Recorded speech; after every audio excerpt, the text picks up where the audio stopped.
Hello and welcome back to 1874. It's time for a preview show as Villa have their first Champions League game away at Young Boys in Switzerland. Greg and I really looking forward to this one. This show is sponsored by Luke Roper, and if you want to get 20% off everything Luke have to offer, then use the code TVV20 and you will get your 20% off. Greg, it's the big one. Feels like a long wait for this after everything that's come with it. In fact, the Villa qualified in May. It's here, finally. Are Villa Champions League ready, Greg? I think they are, to be fair, yeah, and I think they'll be more than ready for this game. It will really hit home for most fans, won't it, when they hear the music? I mean, I know it's a bit corny, it's a bit cheesy, but that soundtrack is going to be massive for Villa fans when they hear it. It's an early kickoff, so some people I'm sure will be scrambling home from work to try and watch it on TV. For those that haven't gone, I presume there'll be people in the offices who don't finish early, having to watch maybe the first half at work. Strange time, isn't it? 5:45, not the best time for a football game. If you're there, great. But I prefer the early kickoffs because it feels like it's a long day when you're there, and all you're doing is waiting for the game. But yeah, an important game for Villa, one that they really do need to get off to a winning start in. Young Boys who I haven't done too much research on because never probably wise to type that in my Google search engine with my work laptop. But they haven't won in the Swiss League, have they, this year? This season. So it might be a bit of a mismatch for a Champions League game, which we don't see too many of these days, to be fair. They're usually fiercely contested games. And I think one thing we did see a lot last year in the Champions League, albeit Villa not being there, was that there was a lot of goals, lots more goals last season, which was fun, it was entertaining. But really, Villa should go and get this job done because this is a team that are struggling. So Villa obviously played in Europe last season, Greg, in the Conference League, which I think Emery kind of touched on in his last press conference. We've said that this kind of thing as well, that year in Europe will have done Villa a lot of good. Villa have won their 2 away games so far in the Premier League this season, but we did see struggles when they went away in Europe. Struggled sometimes with atmospheres, maybe, rather than more than the occasion. Obviously, we changed our team up for those games, but there's no doubting that away from home in Europe, Villa weren't brilliant. Is that a concern going into this one? I don't think so much of a concern. I think you're right. Last year, Villa weren't great away from home, but still, plucked away and got results that they needed. Some important draws, some wins at home that got them through the group and were much needed. So, look, it's a league, isn't it? So it doesn't necessarily matter if Villa drop some points away from home. I'm sure they're going to drop points in this Champions League campaign anyway. It's about accumulating enough points to get through. But I do believe this one's a really big one for Villa. It's a good opportunity for them to get going early, get 3 points on the board. And you'd think, I mean, I haven't looked fully into it of how many points you'd need to qualify, but I mean, blimey, you'd expect Villa to progress to that next stage at least because of, there would have had to have been some real issues for them to not progress. So, look, the key is get off to a decent start, try and improve on the away form. I don't think it was so much a case of scheduling last season. I think Villa's squad was just a bit stretched at times. Yeah. And there were changes in the Conference League. It was never really seen as a massively important game because the Premier League game that would follow was always more important. So sometimes there were individual players that were rested. The defence was often makeshift. And there were just changes across the board, weren't there? So I feel this season it's going to be a stronger team. There's going to be more emphasis on going to win games and, really putting on a statement. Yeah, obviously, Emery's navigated the Champions League before. It's a different format, but Emery is one of the few within the setup that has been involved in Champions League. I think Tielemans has potentially played in the Champions League for Leicester, maybe not actually. Barkley's played Champions League for Chelsea, potentially as well. The first 2 I've named, I'm not 100% sure of. So that's brilliant. For me, Pau Torres. Pau Torres. Yeah, Pau Torres has played. Nedeljkovic. That is for a young lad. Yeah. Some of them know their way around it. I think last year, the likes of Konza and McGinn and Watkins would have got used to the European run a little bit more. I do really think that will help last year because it just feels like it's a continuation of it, but albeit just at a slightly higher level. I think it being a new format, it's almost like uncharted territory for everyone in the Champions League. I think that's helpful for Villa, as well as one of the new boys in there. A lot of these teams will have played Champions League before, but nobody has played in this new format. So it's kind of a trip into the unknown for every team. Yeah, and I think that's why there's going to be so much emphasis on these early games because if Villa, if teams in general, including Villa, can get points on the board, it will give them a little bit of time to rest some players later on into the season when the fixtures continue to come thick and fast. I think it will be a case of breaking down each sort of category of fixtures. Villa have got 6 more remaining until the next international break, and then it will be a debrief period and then on to the next period leading up to Christmas and New Year. Except no, there's another batch of internationals in November. October and November, yeah. Yeah, so it's taking each little section as it comes. That the first section was pretty good for Villa. This section's really key now, and although it won't be season defining, we'll get a real clear indication of where Villa are at after this period. What do you think they'll do lineup wise? We almost, I don't know anything here. This is just a feeling that I get that you might see, like for example, Maatsen might be the Champions League left back, and Luca Dean players in the Premier League. Do you think we'll see anything like that from Villa? I think it's going to be interesting, and it's quite difficult as well because there are players that are desperately wanting to play in the Champions League that have worked really hard to get Villa to the Champions League, but could probably do with the rest for the Premier League. So do they? I don't think it's going to be a case of. It's going to be what Emery wants. It's not going to be a case of him asking players, are you more up for this one or the weekend one? He's going to decide what to do. So I just go back to what we've discussed in previous podcasts. They built a squad this summer to compete on all fronts. So if a player comes out, they feel like the player that's coming in isn't weakening the team too much. So, I wouldn't be surprised to see Barkley start, for example. I think, he would be due a start. I think, Maatsen, it's a pretty good shout. Nedeljkovic, I think, might start this one. Yeah, and I think it's important to try and keep a lot of the players together. I mean, John McGinn will be probably desperate to play a Champions League game because he hasn't played in one, but feels like an ideal game to perhaps give him a little bit of a breather, doesn't it? After having lots of games and international duty, and a busy summer. So it's a real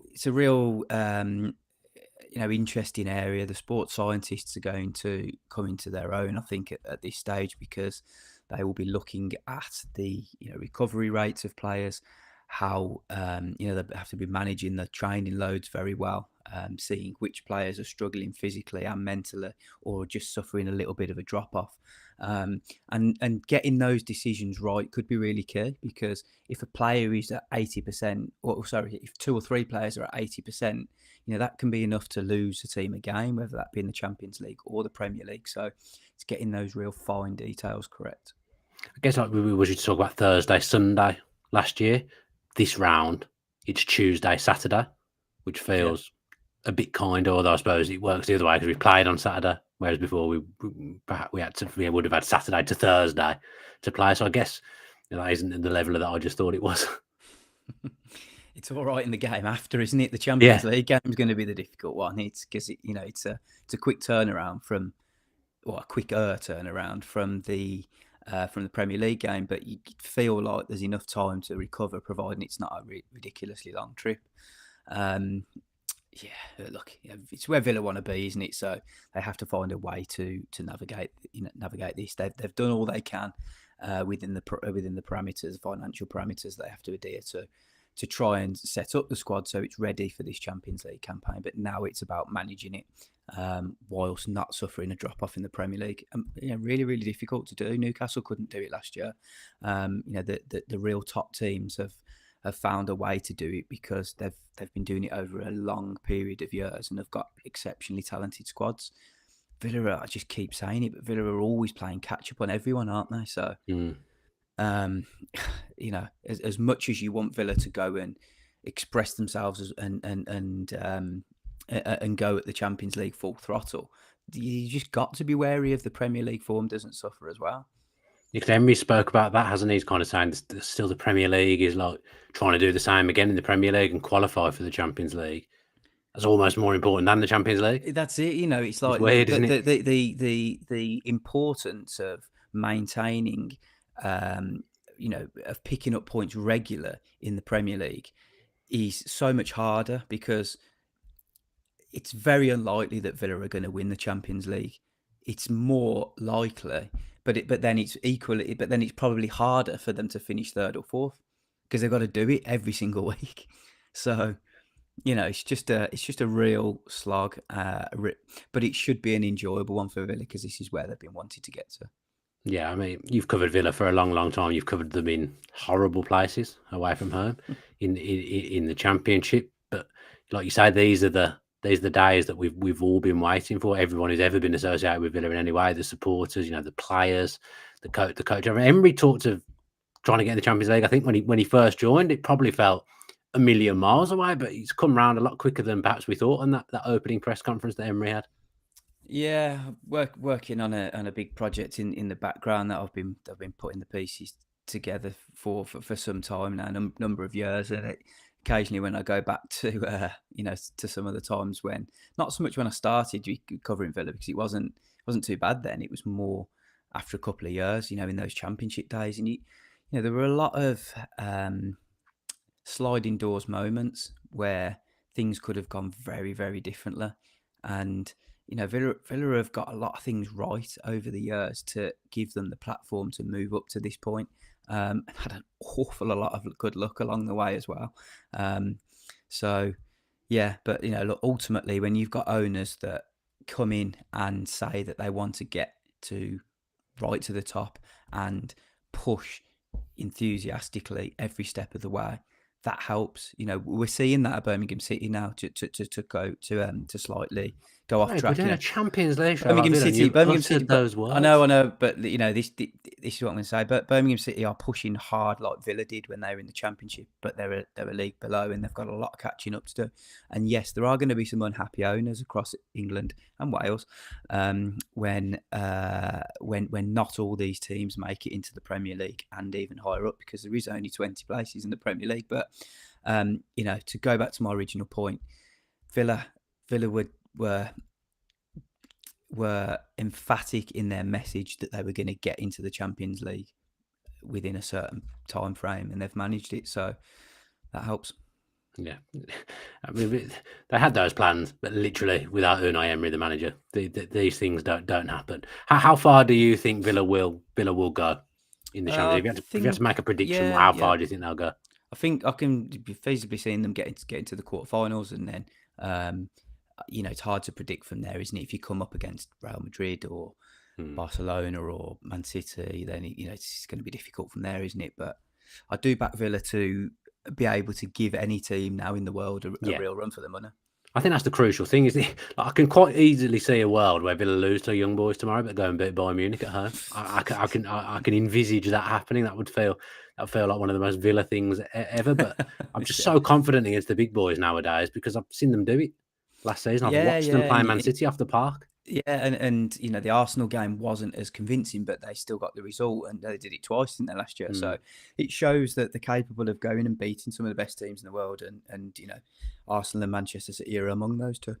Yeah, got it. Me and Dave Reid have been doing our match previews, and each week we come up with it turns out to be either a hot take or a freezing ice cold take going into the game. So my take last game was that Villa would get a penalty for the first time in the season, and we'd find out who Villa's penalty taker was. So that was an ice cold take. The week before against Leicester, I said Onana would score from a set piece again, and that was a hot take because he did that against Leicester. If you had to predict one thing to happen in this game, what would you go with? Ian Maatsen will show his worth as an attacking left back.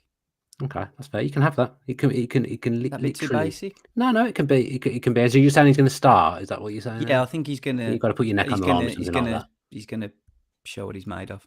Okay, so Maatsen. I mean, he's already shown in the Champions League what he's made of in his defence because he was in the team of the season, wasn't he, last year? But that's Greg's. What am I going to go with? coming back off of a difficult one. We're not getting the penalty thing. Do a double down and go for the penalty. I'm going to double down and go for the penalty again. I'm just going to do it. Villa will get a penalty, and we'll find out who Villa's penalty taker is this season. That's my either. Do you not know who it is? Well, we don't know. Well, I don't know. You might know. I don't know. But we haven't had a penalty, so we haven't seen who it is, have we? We don't know. I think it'd be Tielemans.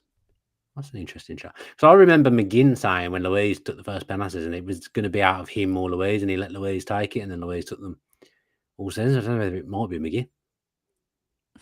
Well, we'll find out. Maybe we'll find out tomorrow. I actually don't know because I haven't even thought of getting into that topic. But my guess will be you, Tielemans, if he's on the pitch.